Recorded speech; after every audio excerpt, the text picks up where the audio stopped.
রাজবৈদ্য, কেমন দেখছো? মুখে বেশ ভালোই ঠান্ডা লেগেছে। সারতে বেশ কিছুদিন সময় লাগবে। তাই নাকি? তা ভয়ের কিছু নেই তো? না না না না না, ভয়ের তেমন কিছু নেই। তবে ওনার একটু সেবা শুশ্রূষার প্রয়োজন আছে। শরীরটা ভীষণই দুর্বল। ও বাবা, এই মুহূর্তে তো রানীমাও ওনার বাবার বাড়ি গিয়েছেন। রানীমাকে খবরটা পাঠাতে হবে। আমি আমি আমি দেখছি কি করা যায়। গোপাল, গোপাল, এখন মহারানীকে আমার এই অসুস্থতার খবরটা দিও না। মানে ঠিক আছে মহারাজ, আপনি যখন বলছেন তখন দেব না, কিন্তু আপনি এভাবে অসুস্থ, আপনার দেখাশোনার জন্য তো একজনকে দরকার মহারাজ। মহারাজ অসুস্থ, এই সুযোগটাকে কাজে লাগিয়ে রাজ্য, রাজকোষ সমস্ত কিছু ধীরে ধীরে হাতিয়ে নিতে হবে। এর জন্য মহারাজকে কিছুতেই সুস্থ হতে দেওয়া যাবে না। তাই আমাকেই মহারাজের দায়িত্বটা নিতে হবে। আমি মহারাজের কাছে থাকবো, আমি ওনার সেবা করব। আরে মন্ত্রী, না না, তোমার থাকার প্রয়োজন নেই। খুব আছে, এ বিষয়ে আপনার কোনো কথা আমি শুনবো না মহারাজ। ব্যাপারটা কি? মন্ত্রী মশাই হঠাৎ করে মহারাজের অসুস্থতা নিয়ে এতটা চিন্তিত দেখাচ্ছেন কেন? কোনো তো একটা ব্যাপার আছেই। আচ্ছা আচ্ছা, ঠিক আছে মন্ত্রী, তুমি যখন থাকতে চাইছো তো থাকো। গোপাল, মন্ত্রী আমার সাথে থাকুক, বুঝলে? আচ্ছা মহারাজ, আপনার যেমন ইচ্ছে। দাও দাও দাও, রাজবৈদ্য, আমাকে সমস্ত ওষুধ বুঝিয়ে দাও তো, বুঝিয়ে দাও। ওষুধ বলতে তো এই একটাই পাচন রয়েছে। এটাই সকাল বিকাল আর সন্ধে করে 1 চামচ করে খেতে হবে। ও আচ্ছা। নিন নিন মহারাজ, বড় করে হাঁ করুন তো দেখি।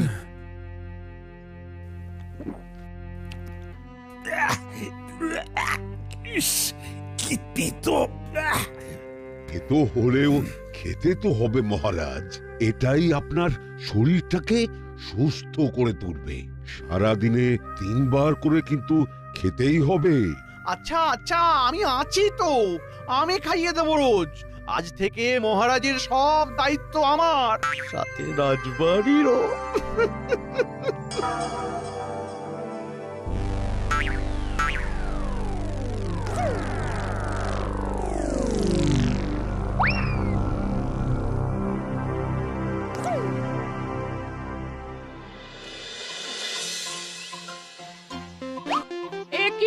তুমি আবার করে ওই কেচে তুলে রাখা মার দেওয়া ফতুয়াটা পড়ছো কেন? এই একটু রাজবাড়ি যাব আর কি। রাজবাড়িতে এখন? ও, তোমাকে তো বলাই হয়নি, মহারাজের শরীরটা খুব খারাপ, বুঝলে? একেবারে দুর্বল হয়ে পড়েছেন। কি বলছো? সেটাই। ঠিক আছে, আমি আসছি, বুঝলে?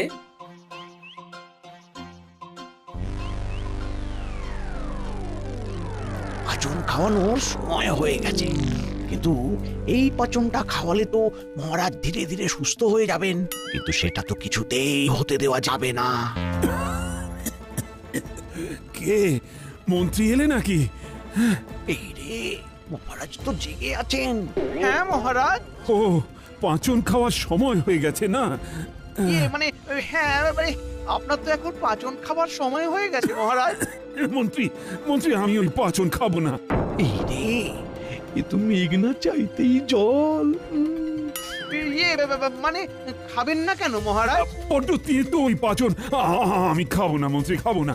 খাবেন না? না না ঠিক আছে, আপনার ভালো না লাগলে আপনি খাবেন না। না, মানে আরে আরে, কত কাশি হয়েছে। আস্তে আস্তে আস্তে। আচ্ছা আচ্ছা, আমি বরং এক কাজ করি, আপনার জন্য একটু ডাবের জল নিয়ে আসার ব্যবস্থা করি মহারাজ। ডাবের জল খেলে দেখবেন আপনার খুব ভালো লাগবে, ঠান্ডাটা আরো ভালোভাবে বুকে বসে যাবে। কি বলছেন মন্ত্রী মশাই? মহারাজের ঠান্ডা লেগেছে আর উনি এই ভর সন্ধ্যেবেলা ডাবের জল খাবেন? হ্যাঁ, কিন্তু এই রে, ওটা আবার কোথা থেকে এসে হাজির হলো? আরে না না গোপাল, আসলে মানে মহারাজ রাজবৈদ্যের দেওয়া এই পাচনটা খেতে চাইছেন না। কি মহারাজ পাচন খেতে চাইছেন না? না গোপাল, না, ওই পাচন আমি খেতে পারবো না, বড্ড তেতো। বলছি মহারাজ, আর জেদ করবেন না, পাচনটা খেয়ে আপনাকে সুস্থ হতেই হবে মহারাজ। সুস্থ তো আমিও হতে চাই গোপাল, কিন্তু কিন্তু তেতো পাঁচন আমি খেতে পারবো না। আচ্ছা আচ্ছা ঠিক আছে, ওই পাচন আপনাকে খেতে হবে না, আমি দেখছি বৈদ্য মশাইয়ের সাথে কথা বলে যদি এই পাচনের বিকল্প পাচন কিছু পাওয়া যায়। সব পরিকল্পনায় জল ঢেলে দিল এই টেকো। উফ! সবই তো শুনলে বৈদ্য, এবার বলো এই পাচনের বিকল্প কোনো পাচন হবে কিনা। মহারাজ তো তোমার এই পাচন মুখেই দিতে চাইছেন না। মহারাজ যে পাচন খাওয়া নিয়ে এমন শিশুসুলভ আচরণ করবেন সেটা তো আমি আগে বুঝতে পারিনি। ঠিক আছে গোপাল, তুমি বসো। হ্যাঁ, আমি দেখছি বিকল্প কিছু বানাতে পারি কিনা। আচ্ছা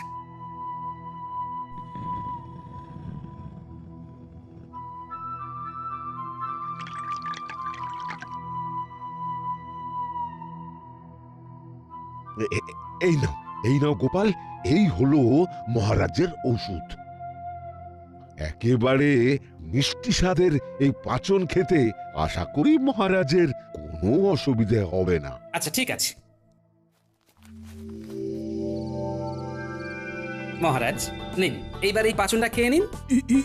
মানে চিন্তা নেই মহারাজ, এতে আর তিতকুটে ভাব নেই। নিন মহারাজ, বড় করে হাঁ করুন দেখি।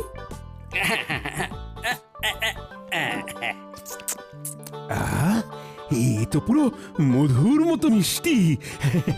মধু খাচ্ছি না পাঁচন খাচ্ছি বোঝাই যাচ্ছে না।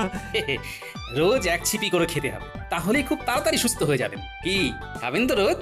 হ্যাঁ, এত সুন্দর মিষ্টি স্বাদের পাঁচন খাবো না কেন? নিশ্চয়ই খাবো। এই রে, মহারাজ তো এই পাচনটা বেশ স্বাদ স্বাদ করে খেয়ে নিল। এবার আমি কি করব? কি করব আমি? মন্ত্রীমশাই হ্যাঁ হ্যাঁ হ্যাঁ হ্যাঁ, পাচনটা তাহলে ঠিক ঠিক সময় মতো মহারাজকে এক ছিপি করে খাইয়ে দেবেন, কেমন? আমিও যদিও ঘন ঘন আসবো, তবু বলে রাখলাম। হ্যাঁ হ্যাঁ গোপাল, গোপাল চিন্তা নেই, আমি নিজে দায়িত্ব নিয়ে মহারাজকে এই পাচন খাইয়ে দেব। হ্যাঁ, আপনার মনে যে কি চলছে সেটা বেশ আমি ভালোই বুঝতে পারছি। তবে আপনি যতই পরিকল্পনা করুন না কেন, আপনার সব পরিকল্পনায় আমি জল ঢালবই ঢালবো। ওই পাচনটা কিছুতেই মহারাজকে খেতে দেওয়া যাবে না। যেভাবেই হোক ওই পাচনটা আমাকে সরিয়ে ফেলতেই হবে। কিন্তু কি করব?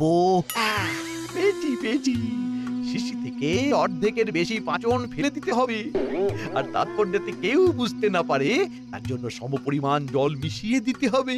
হ্যাঁ, তাহলেই পাচনের সমস্ত গুণাবলী নষ্ট হয়ে যাবে, আর কেউ বুঝতেও পারবে না।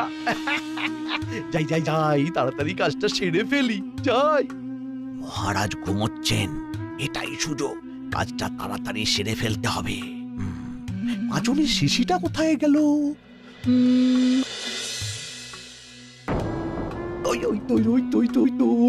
ওখানে। এইবার এই পাচনটা অর্ধেকের বেশি ফেলে দিতে হবে। কি সুন্দর গন্ধ! গন্ধ শুনেই মনে হচ্ছে দারুণ খেতে হবে। একটু চেখে দেখি তো। আহা, কি দারুণ স্বাদ! এত সুন্দর পাঁচন ফেলে নষ্ট করব কেন? এক কাজ করি, পাঁচনটা বরং আমি খেয়ে নি।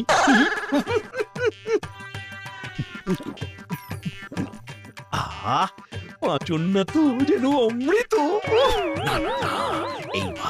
এইবার তাড়াতাড়ি জলটা মিশিয়ে দিতে হবে।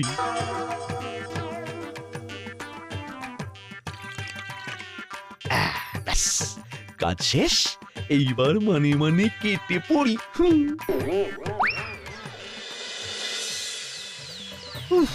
বাবারে, পেটটা কি মোচড় দিচ্ছে!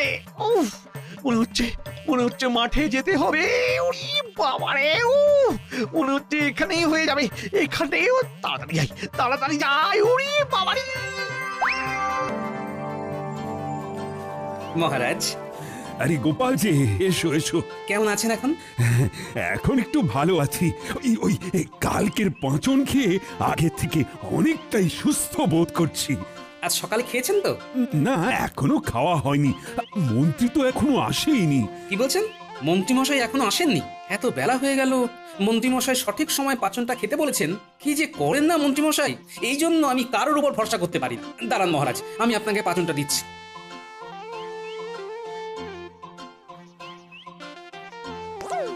নিন মহারাজ, খেয়ে নিন। হুম হুম হুম ভাগ্যেশ আমি এসেছিলাম, না হলে তো আজ সকালে আপনার পাচনটা খাওয়াই হতো না। কি হয়েছে মহারাজ? গোপাল, এই পাঁচনটা কেমন যেন পানসে লাগছে। পানসে লাগছে? কিন্তু কালকেই তো বললেন মধুর মতো মিষ্টি স্বাদ। হ্যাঁ হ্যাঁ, কাল তো তাই লাগলো, আজ একেবারে পানসে লাগছে। সত্যি তো, পাচনটা তো অনেক পাতলা মনে হচ্ছে। তাহলে কি কোনো কারণে পাচনটা নষ্ট হয়ে গেছে? কি জানি। না না না, এমন তো হবার কথা না। ঠিক আছে, আপনি বসুন, আমি বরং একবার পাচনটা বৈদ্য মশাইকে গিয়ে দেখিয়ে আসি।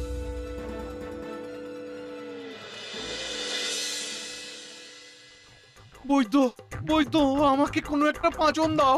সকাল থেকে 6 বার মাঠে গেছি।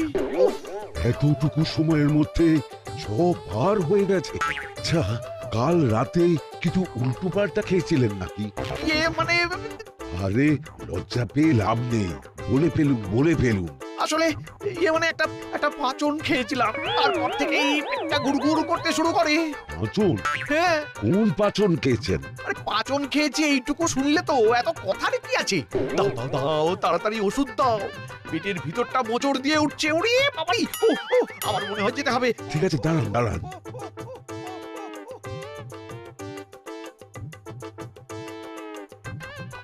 নিন নিন, এইটা খেয়ে নিন। এটা খেলেই কমে যাবে? আশা তো করি। ঠিক আছে বৈদ্য, আমি তাহলে আসছি। আর না কমলে কিন্তু আবার আসতে হবে।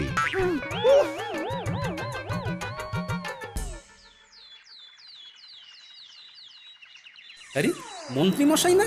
উনি রাজবৈদ্যর বাড়িতে কি করতে এসেছিলেন? আরে গোপাল যে, কি ব্যাপার?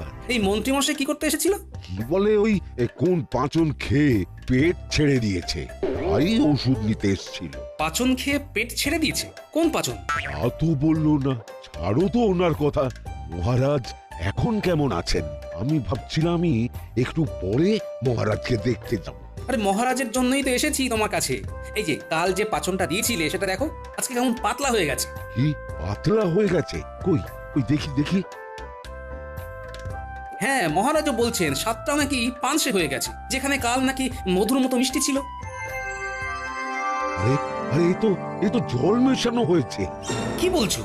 হ্যাঁ, এই শিশি থেকে বেশ খানিকটা পাচন বের করে কেউ জল মিশিয়ে দিয়েছে। কিন্তু কে জল মিশাবে? সেটা তো আমি জানি না গোপাল। কেউ হয়তো চাইছে না যে মহারাজ সুস্থ হোক, তাই হয়তো ইচ্ছে করেই এই কাজ করেছে। আচ্ছা আচ্ছা, দাঁড়াও দাঁড়াও, আমি তোমাকে মহারাজের জন্য আরো একটা পাচন বানিয়ে দিই। আচ্ছা রাজবৈদ্য, আমাকে একটা কথা বলো তো, মহারাজকে তুমি যে পাচনটা তৈরি করে দিয়েছিলে সেটা যদি অন্য কেউ বেশি পরিমাণে খেয়ে ফেলে, তাহলে কি কোনো রকম সমস্যা হবে? সমস্যা হবে মানে? একেবারে পেট ছেড়ে দেবে। এক ছিপির বেশি এই পাচন কোনোভাবেই খাওয়া যাবে না। কি বলছো গোপাল? আমার পাঁচনে কেউ জল মিশিয়েছে? আগে হ্যাঁ মহারাজ, রাজবৈদ্য তাই তো আপনার জন্য নতুন করে পাচন বানিয়ে দিল। কিন্তু কে এই কাজ করতে পারে? জানি না মহারাজ, তবে যেই কাজটা করেছে কাল রাতেই করেছে। রাতে এমন কাজ কে করলো? আহ, মন্ত্রীটাও তো আজকে এলো না। কি যে হচ্ছে! মহারাজ, মন্ত্রীমশাইয়ের কোনো এক বিশেষ পাচন খেয়ে পেট খারাপ হয়েছে, তাই উনি রাজবৈদ্যর কাছে ওষুধ আনতে গিয়েছিলেন। মন্ত্রীর আবার কি হলো? জানি না, তবে রাজবৈদ্য বলল আপনার এই পাচনটা কেউ যদি ভুল করেও এক ছিপির বেশি খেয়ে ফেলে তাহলে তার পেটের অবস্থা বেহাল হয়ে যাবে। আচ্ছা মহারাজ, আমাকে একটা কথা বলুন তো, কাল রাতে আমি চলে যাবার পর মন্ত্রীমশাই কি এখানেই ছিলেন? হ্যাঁ, এখানেই তো ছিল। তারপর আমি ঘুমিয়ে পড়লাম। কখন যে চলে গেছে তারপর আমি ঠিক জানি না গোপাল। কাল রাতে আপনার পাচনে কেউ একজন জল মেশালো, আর আজ সকালে কোনো এক বিশেষ পাচন খেয়ে মন্ত্রীমশাইয়ের পেট খারাপ হলো। সবকিছু কোথাও যেন মিলে যাচ্ছে মহারাজ। তাহলে কি মন্ত্রী? কি হয়েছে মহারাজ?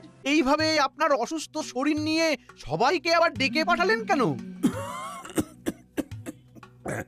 কারণ আছে মন্ত্রী। আজকে তোমাদের এখানে ডাকার একটাই কারণ। কি ব্যাপার? মহারাজকে দেখে মনে হচ্ছে খুব রেগে আছেন। ঘটনাটা কি? কাল রাতে তোমাদের মধ্যে কেউ একজন আমার পাঁচনে জল মিশিয়েছিল, যাতে ওই পাঁচনের গুণাবলী নষ্ট হয়ে যায়। পাচনে জলের ব্যাপারটা মহারাজ কিভাবে বুঝে গেলেন? না না না না, ব্যাপারটা সামাল দিতে হবে। তোমাদের মধ্যেই কেউ একজন এই কাজ করেছে। না না মহারাজ, আমরা কিচ্ছু করিনি মহারাজ। মহারাজ, আমার মনে হয় আপনার কোথাও ভুল হচ্ছে। কেউ কেন আপনার পাঁচনে জল মেশাবে? কোনো ভুল হচ্ছে না মন্ত্রী, রাজবৈদ্য নিজে বলেছে আমার পাঁচনে জল মেশানো হয়েছে। ওহো, তাই নাকি? তাহলে এই প্রহরীদের মধ্যেই কেউ একজন করেছে। হ্যাঁ, এই এই এই বল, কে করেছিস বল। মহারাজ, মহারাজ, আমাকে একদিন সময় দিন, আমি নিজে দোষীকে খুঁজে বের করব। কে করেছে সেটা জানার জন্য তোমাকে আর কষ্ট করতে হবে না মন্ত্রী। গোপাল, প্রণাম সাধু বাবা, প্রণাম। ইনি কে মহারাজ? মন্ত্রী মশাই, ইনি হলেন ভুবানন্দ বাবা। ইনি ভূত ভবিষ্যৎ সব বলে দিতে পারেন। বাবা, বাবা আপনি কিছু একটা করুন বাবা। এই রাজপ্রাসাদের মধ্যে কেউ আমার ক্ষতি করতে চাইছে।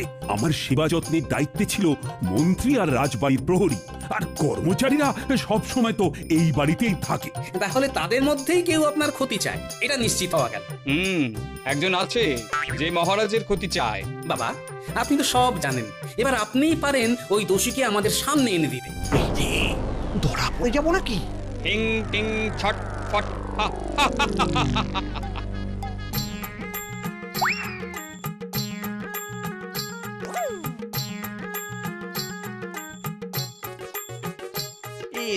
এগুলো দিয়ে কি হবে? দাঁড়াও বৎস, এত উতলা হয়েও না। এর মধ্যে মন্ত্রপুত চাল আছে, এটা তোমরা আজ রাতে তোমাদের সাথে রাখবে। কাল সকালের মধ্যে একজন বাদে সবার চাল ধানে পরিণত হবে। আর বাকি রইল একজন, যে হলো এই কর্মকাণ্ডের আসল দোষী। তার কৌটোর চাল চালই থেকে যাবে। এর পরেই বোঝা যাবে আসল দোষীটি আসলে কে। মন্ত্রী মশাইয়ের মুখটা একেবারে দেখার মতো। এইবার জমবে মজা। না না না না না, কিছুতেই ধরা পড়লে চলবে না। কিছু একটা তো করতে হবে, কিছু একটা করতেই হবে। সাধু বাবা তো বলেছিল যে দোষী তার চালটা চালই থাকবে আর বাকিদের চালটা ধান হয়ে যাবে। আচ্ছা, আমি যদি নিজেই এই কৌটোর সব চাল বের করে তার জায়গায় ধান রেখে দিই, তাহলে তো আর ধরা পড়ার কোনো ব্যাপারই থাকবে না। হ্যাঁ, দারুণ উপায় পেয়েছি। এটাই করি, এটাই করি। কাল সবাই এই কৌটোটা নিজের কাছে রেখেছিলি তো? নিন নিন, এবার তাড়াতাড়ি সবার কৌটোগুলো খুলে দেখুন তো, তারপরই তো বোঝা যাবে আসল দোষী কে। দেখলেন তো মহারাজ, আমারটাতে ধান আছে।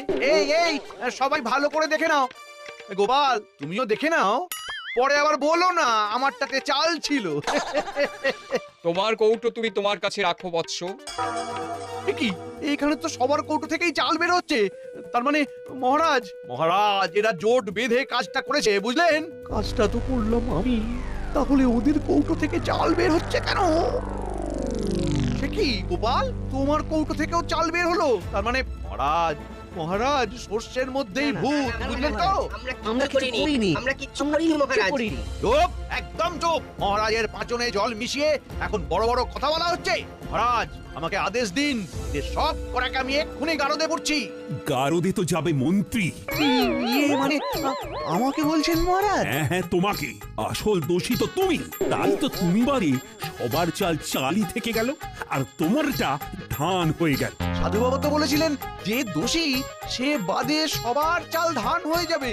সাধু বাবা বলল, আর আপনি নাচতে নাচতে আপনার কৌটোর সব চাল বের করে ধান রেখে দিলেন, আর ভাবলেন আপনি বেঁচে গেলেন। মানে আর বাবা, উনি সাধু বাবা নন, আপনাকে ধরার জন্য এই সব ছিল আমার পরিকল্পনা। সাধু বাবা, এবার আসল রূপে ফিরে এসে তো দেখি। কি, এটা তো পুটির বাবা। আপনি কি শুধু নিজেকেই চালাক মনে করেন আর আমরা ঘাসে মুখ দিয়ে চলি? হ্যাঁ, এই কেমন দিলাম? ছি ছি মন্ত্রী, ছি। আমি মানুষটা অসুস্থ আর তারপরেও তুমি আমার সাথে এই কাজ করলে। আমাকে ক্ষমা করে দিন মহারাজ, আমি আসলে লোভে পড়ে পাঁচনটা খেয়ে ফেলেছিলাম। আমাকে ক্ষমা করে দিন, এমন ভুল আর হবে না মহারাজ, এমন ভুল আর হবে না। প্রতিবার তো তোমার একই নাটক, সবকিছু করার পর কান্নাকাটি করে ক্ষমা চাওয়া, আর আমিও তোমাকে ক্ষমা করে দিই, কিন্তু এইবার ওটি হবে না। তোমাকে তোমাকে একটা শাস্তি পেতে হবে, আর শাস্তিটা হলো এই মাসে যত প্রহরী আছে তাদের সবার বেতন তোমাকে দিতে হবে। এই কি বলছেন মহারাজ? আমি আমি সাধারণ মন্ত্রী, আমি এত অর্থ কোথায় পাবো? কেন এতদিন ধরে রাজবাড়ি আছেন, আর আপনার যা হাত যশ তাতে নিশ্চয়ই আপনি রাজকোষ থেকেও মোহর সরিয়েছেন। সেটাও ঠিক, যে আমার এত বড় ক্ষতি করতে চায় সে তো চুরিও করতে পারে।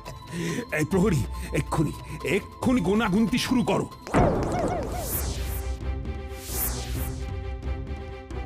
মহারাজ 570 মোহর কম পড়ছে। তার মানে তো মন্ত্রীমশাই চুরিও করেছে।